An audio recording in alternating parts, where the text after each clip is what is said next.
I was just pulling out my chair when Rebecca's heel slammed into it, sliding it out from under me. "Go to the kitchen," she said. "Adopted children don't eat with the real family." Forks paused. Then laughter. Sharp. Cruel. Echoing. I didn't cry. I didn't argue. I walked back to my purse, pulled out the thick envelope I'd kept hidden for weeks, and laid it right in the center of the table. "Mom and Dad left me this," I said quietly. "Call your lawyers. We'll finish this tomorrow." And the way every smile died in that room, that wasn't even the real beginning. Hi.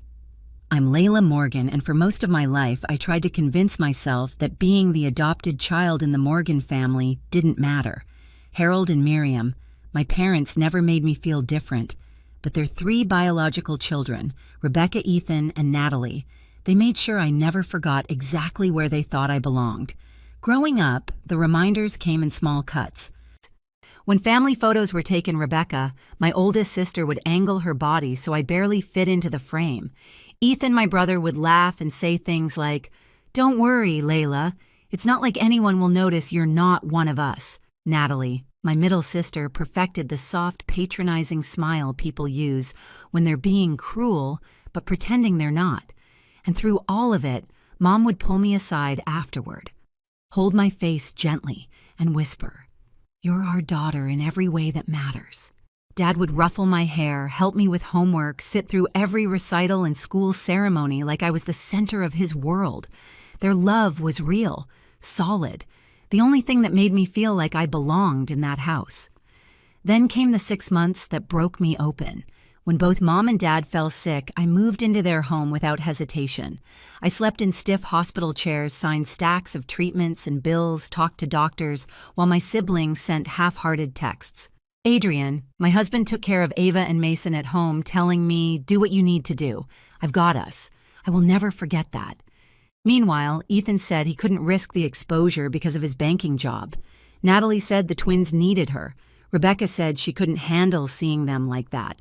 So it was me, just me every day, combing Mom's hair when she could no longer lift her hands, whispering to Dad that everything would be okay, even when I knew it wouldn't, holding their hands when both of them slipped away within days of each other.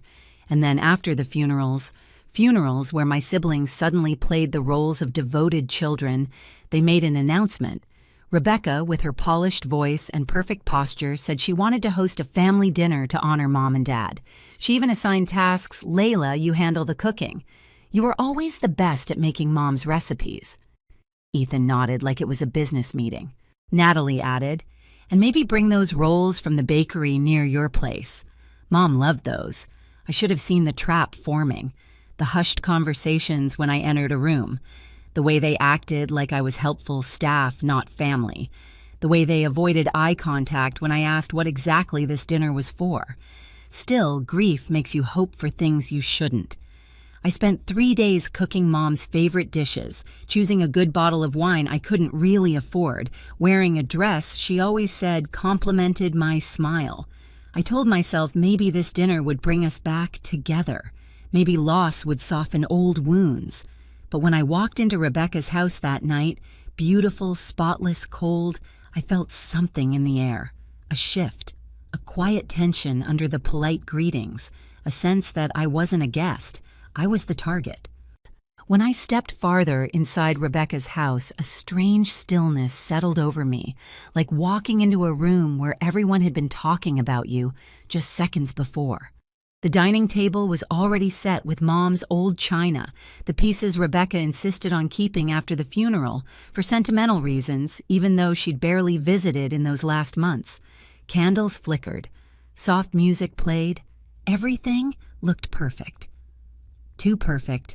"Layla, you're early," Rebecca said, smoothing her blouse as she walked toward me. Her smile was tightly stretched, polished, practiced. "I wanted to help set things up," I replied. "You've already done plenty," she said, eyes flicking to the food containers in my hands. "Just put it all in the kitchen. We'll handle the rest. We. Not you. Not family. Them." As I walked past the dining room, I caught pieces of a conversation, voices low cut off quickly. Ethan's voice, then Natalie's, then a tense silence thick enough to wade through. And when they reappeared from the hallway seconds later, their expressions were too casual, too smooth. Something wasn't right. I kept replaying the moment I arrived, Ethan barely glancing at me before turning away, Natalie fidgeting with her bracelet, Rebecca's lingering look toward her siblings like she was silently checking whether they were ready. Ready for what? In the kitchen, as I unpacked all the dishes I'd spent hours preparing, the familiar ache settled into my chest. That ache I'd felt my entire childhood standing outside, closed doors hearing laughter from rooms I wasn't invited into, watching holiday photos uploaded online without me, realizing family traditions were continuing without the adopted one. Sometimes exclusion is so subtle it makes you question your own memory. Other times, it walks right up and smirks in your face. As I arranged the serves of Mom's apple cinnamon roast on a platter, a flashback washed over me so vividly I could almost smell the cinnamon from years ago. I was 11, holding a plate of cookies I had baked myself. Rebecca, Ethan, and Natalie were on the porch enjoying the summer evening. I asked if they wanted one. They exchanged glances. Rebecca said, "Sure," but when I walked away, I heard her whisper, "She tries too hard." They laughed, just like they laughed tonight. Back in the present, I checked the clock. 15 minutes until dinner. I brushed my hands on my dress, took a breath, and stepped back into the living room where everyone had gathered. Rebecca and Natalie were standing by the window whispering. When they noticed me, their conversation died instantly. Ethan adjusted his sleeves, avoiding my gaze as if guilt were a physical weight pulling his shoulders down. I tried to break the tension. I brought Mom's apple pie, too. The one she taught me, Rebecca's smile, cut me off. "Perfect. You can serve it later." Serve it, not share it. Serve it. The mam mong kwasu that dang lauden. Something in their tone, in their posture, in their carefully constructed politeness, it all felt like a performance, like they were waiting for the right moment to drop whatever they'd been planning. Ava and Mason weren't there to distract me with their chatter. Adrian wasn't there to squeeze my hand and tell me it would be fine. It was just me, surrounded by people who had mastered the art of making me feel like an outsider without ever saying the words aloud. I tried to remind myself why I came, because I wanted to believe in family, because I wanted to believe that grief could soften cruelty, because I had spent 6 months giving everything I had to keep Mom and Dad comfortable in their final days, and maybe that mattered to them too. But as I sat down carefully, quietly, I saw Rebecca watching me, not warmly, not like a sister, but like someone checking whether the trap was set properly. I knew then, whatever was coming wasn't kindness. Dinner started the way disasters often do, quietly, politely, with everyone pretending nothing was wrong. Rebecca took the seat at the head of the table, the one Mom used to occupy, and folded her napkin with the same self-importance. Ethan poured wine like he was hosting a corporate mixer, not a family memorial. Natalie kept smoothing her dress, glancing at everyone as if waiting for a signal. I sat at the far end, the seat left open after they'd already arranged themselves. I tried to ignore it. I tried to breathe. For the first 10 minutes, the conversation was harmless. Ethan talked about work. Natalie talked about her twins. Rebecca reminisced about Mom's garden, conveniently leaving out that she never watered it once. But nothing in that room felt real. Every smile looked stretched. Every story felt rehearsed. I brought out the dishes I'd spent days preparing Mom's favorites, and Rebecca clapped her hands lightly. "Oh, good, Layla. You can start serving." Serving, not joining. I swallowed the sting, of course. As I moved around the table, I noticed how none of them made space for me. Not a single chair shifted, not a single hand offered to help. I set plates in front of them while they continued their conversations as if I were hired staff, as if this wasn't supposed to be the dinner that honored the two people who loved me more than anything. Halfway through the meal, Ethan cleared his throat in that condescending way he had in high school. So he said, "Since we're all here, maybe we should talk about the house." Rebecca nodded. "And Mom's jewelry. There are some valuable pieces. We should make a plan," Natalie added. "And the investments. It's best if they stay in the bloodline." My fork froze halfway to my mouth. The bloodline. They said it without shame, without hesitation, just a fact in their minds, a rule of nature. Rebecca leaned forward, voice coated in sweetness. We just want to be practical, Layla. I'm sure you understand. There were a lot of things I understood in that moment, like how the smiles earlier were bait, the small talk was a setup, the dinner a stage. I put down my fork. What exactly are you saying? Natalie took a breath, preparing her fake sympathetic tone. We all know Mom and Dad loved you, Layla, but legally, well, inheritance usually goes to biological children. It's just how families work. Families. Ethan nodded. We're not cutting you out, we're just saying the majority should stay where it belongs. Belongs. The room tilted. Something inside me, that last soft hope, snapped cleanly in two. You're serious, I whispered. Rebecca tilted her head, that little smirk she used in childhood slipping through. Don't be dramatic. You can keep sentimental things, a photo or two. But the house, the accounts. It's only fair that... And that was it. Something in my chest went very still. A quiet so sharp it felt like clarity. I pushed my chair back gently. Ethan raised a brow, confused. Natalie bit her lip. Rebecca's smirk faltered just slightly. I stood up, walked toward the kitchen. They probably thought I was going to cry, or retreat, or disappear like they'd trained me to do for years. Instead, I walked to my purse, slid my hand inside, closed my fingers around the thick envelope. The one Mom pressed into my hand days before she went unconscious. The one Dad signed with shaking hands. The one I'd carried for weeks, waiting for the moment they showed me exactly who they were. I turned around and walked back into the dining room with a calm I didn't recognize in myself. Rebecca frowned. Layla, where are you? I didn't answer. I stepped to the center of the table, right where Mom's good china sat, and dropped the envelope with a soft, precise thud. The sound sliced through the room. What is that? Ethan asked, voice tightening. I looked each of them in the eye. Mom and Dad left me this letter, I said. Call your lawyers. We'll meet tomorrow. Silence. For a moment, nobody breathed. Then it happened. The thing I'd been waiting for without realizing it. Panic. Raw. Visible. Delicious. Ethan's face drained of color. Natalie's fingers curled around her wine glass like she might drop it. Rebecca's smile froze, then cracked. Layla, she whispered, what did you do? I leaned forward slightly. What you made me do. And without another word, I picked up my purse and walked out of the house, leaving their stunned silence behind me like smoke from a fire I had finally set.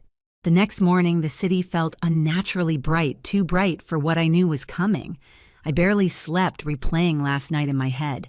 The laughter, the insult, the envelope hitting the china, their faces draining of color. Adrian drove me to the law office, his hand resting on mine the whole way. You don't owe them anything, he said quietly. I know. But a part of me, some soft, stubborn piece, still wished they had chosen differently. The law office sat on a quiet street downtown, tall windows catching the early sun. As we walked inside, my stomach twisted. This was the moment. The one my parents had prepared me for. The one my siblings pretended would never come. The receptionist led us to a long conference room, dark wood table, leather chairs, a wall of framed degrees, and sitting there like they owned the place were Rebecca, Ethan, and Natalie. Ethan's wife, Clara, the corporate law shark, sat beside him, wearing a suit that probably cost more than my car. Natalie's husband, Eric, had a stack of financial spreadsheets in front of him, tapping his pen nervously. Rebecca sat alone, hands clasped tight, knuckles white. None of them looked at me. Mr. Arthur Sullivan entered moments later, our parents' lawyer, for over 20 years. Gray hair, calm voice, an expression that saw more than most people wanted him to. He greeted Adrian, then turned to me. Layla, your mother and father spoke very highly of you, especially toward the end. The sentence landed like a warm hand between my shoulder blades. I nodded, barely holding my composure. Sullivan closed the door, sat at the head of the table, opened a thick folder, and the room fell silent. We are here to review the last will and testament of Harold and Miriam Morgan. Rebecca straightened. Ethan folded his hands. Natalie bit her lip. Sullivan looked directly at them before continuing. I understand Layla presented a letter yesterday. Before we begin, I want to confirm something for the sake of clarity. He reached into the folder and lifted a sealed document. Your parents wrote several private letters before they passed. The one Layla shared was authentic and aligns with the revisions they made 8 months ago. 8 months, right around the time their health began failing. Rebecca spoke first, voice tight. Mr. Sullivan, our parents would never exclude any of us. There must be some confusion. There is no confusion, he said simply. He opened the will. The entirety of the Morgan estate, home savings investments, belongings, and all insured assets is to be inherited by their daughter, Layla Morgan. You could hear a pin drop. Even the hum of the air conditioner seemed to freeze. Sullivan continued reading the legal language, but all I could focus on was the shift, the electric jolt as every eye in that room turned toward me. Not with kindness, not with understanding, but with disbelief so sharp it bordered on fury. Ethan was the first to break. "This is ridiculous," he snapped. "We're their children, their biological children." They wouldn't leave everything to... He cut himself off, but the word hung there anyway. To her, to the adopted one. Clara leaned forward. "We'd like to review medical records from when these revisions were signed. There may have been diminished capacity." Sullivan raised a hand. Both Harold and Miriam were evaluated and found competent by 2 physicians. Rebecca's voice cracked. No, they wouldn't do this to us. They loved us. They loved all of you," Sullivan said gently. "But they told me something very specific. May I share it?" He looked at me. I nodded. Sullivan read from a handwritten note in the file. "Our children have grown into adults with their own lives. But Layla is the one who never left our side, not out of obligation, but love. She took care of us when no one else would. We want to give her the security she has always given us." Natalie put her head in her hands. Ethan scoffed. "So what?" "She babysits them for a few months and gets everything. That's insane." I felt something inside me harden, heat pulsing low and steady. 6 months, I said quietly. 6 months of hospitals and paperwork and sleeping in chairs. "Where were you?" They didn't answer. Sullivan continued. "Your parents also added a clause regarding challenges to the will." Ethan leaned forward. "What clause?" "If any beneficiary attempts to contest it, they forfeit any claim to family photos, heirlooms, personal items, keepsakes, or belongings of sentimental value. Everything will instead be donated." The panic was instant. Rebecca's breath hitched. "They'd give away Mom's ring, Dad's medals." "If a challenge is filed," Sullivan confirmed. Natalie stared at me with red eyes. "Layla, you wouldn't let that happen, right?" "I mean, we grew up together. Did we?" I asked. "Because my memories of growing up with you look very different from yours." Ethan slammed his hand on the table. "You can't shut us out. This is our legacy." "Legacy." My voice stayed calm. "You weren't there. Not once. You all had excuses while I was watching them fade away day after day." Eric spoke quietly, almost apologetically. "We're struggling financially, Layla." "The mortgage." I shook my head. "Don't put this on me." Clara leaned in, voice sharp. "Legally, we can still argue undue influence." The circumstances. Sullivan closed the folder with a soft, final thud. "You cannot argue undue influence when the beneficiary wasn't present for the revisions. Layla wasn't even in the building when they made these changes. The shock on their faces, that was the moment the power shifted." Rebecca's voice dropped to a whisper. "So it's really over?" "No," I said. "This part is over.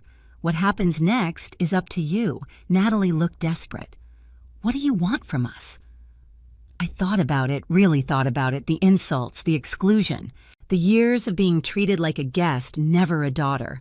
The laughter last night, the way they enjoyed humiliating me. What I wanted was simple. "I want peace," I said finally. "But I won't negotiate my parents' wishes. They made their choice. And so did you." Ethan stood abruptly.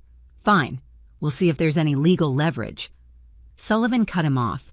"One more thing. Your parents left a final private message for Layla." He handed me a small envelope. I opened it slowly. Inside was a single line in my mother's handwriting. "You were always ours. Now let us take care of you the way you took care of us." My throat closed. My vision blurred. For the first time since they passed, I let myself feel the weight of their love, not a burden, but a gift. When I looked up, my siblings were watching me with a mixture of resentment, regret, and something resembling fear. I stood. I'm done here. I walked to the door. My hand closed around the handle. Behind me, Rebecca's voice shook. "Layla, wait, please." I paused but didn't turn around.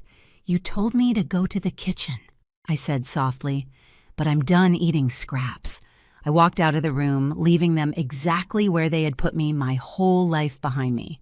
Adrian was waiting in the car when I stepped out of the law office, and the moment I closed the door behind me, the tightness I'd been holding in my chest finally cracked. He reached for my hand without a word. That alone undid me. I leaned into him, letting the tears I'd refused to shed in front of my siblings spill freely. That night, after Ava and Mason were asleep, I told Adrian everything, every line of the will, every reaction, every last attempt they made to claw something back. He listened quietly, then said, "They lost you long before they lost the inheritance. The days that followed were messy. Ethan called with threats. Natalie showed up twice crying on my doorstep. Rebecca sent flowers cards, long messages about miscommunication. But I held the boundary. For the first time in my life, I didn't apologize. I didn't shrink. I forgive you, I told each of them. But forgiveness doesn't rebuild what you destroyed." Weeks later, at a grocery store, I ran into Dana, the social worker who had helped my parents during their last stretch. She told me about 2 little girls who'd lost everything. Sisters, 4 and 3, no relatives willing to take them both. Something in me opened. 8 months later, Lila and Hazel came home, and the first night I tucked them in, Ava reading to one Mason offering his favorite stuffed bear, I realized I had finally built the family I always deserved. 1 year after that dinner, I stood in the doorway of our new home watching all 4 kids chase each other across the backyard. Ava's laughter sharp and bright, Mason pretending to be a superhero, little Lila and Hazel clutching fistfuls of dandelions like treasures. Adrian slipped his arm around my waist. "This," he whispered, "is the real family." And he was right. Blood didn't give me this life. Love did, choice did, courage did. If you've ever been pushed aside by the people who should have protected you, you're not alone. Share your story below and hit subscribe so you don't miss what comes next.